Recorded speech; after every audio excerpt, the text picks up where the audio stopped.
السلام علیکم ورحمۃ اللہ وبرکاتہ۔ نحمدہ ونصلی علی رسولہ الکریم۔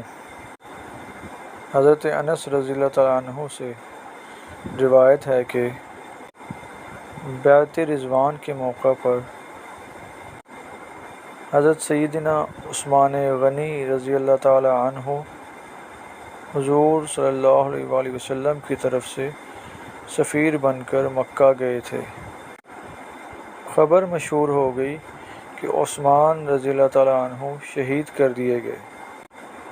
آپ صلی اللہ علیہ وآلہ وسلم نے فرمایا، کون ہے جو عثمان رضی اللہ تعالیٰ عنہ کا بدلہ لینے کے لیے میرے ہاتھ پر بیعت کرے؟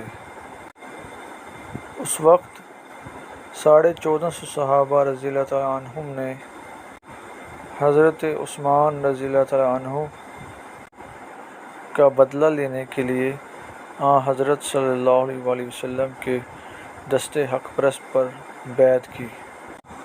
اس بیعت کے بعد اللہ سبحانہ و تعالیٰ نے قرآن مجید فرقان حمید کی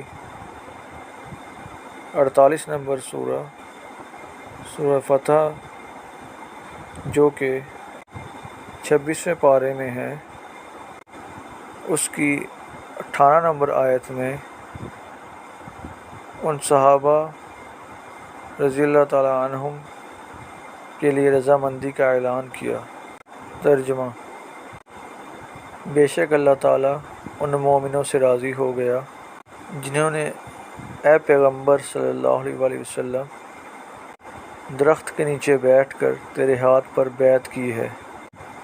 خدا ان کے قلوب کو جانتا ہے، پس اس نے طمانینت اور سکون اتارا ان پر، اور فتح ان کے لیے بہت قریب ہے۔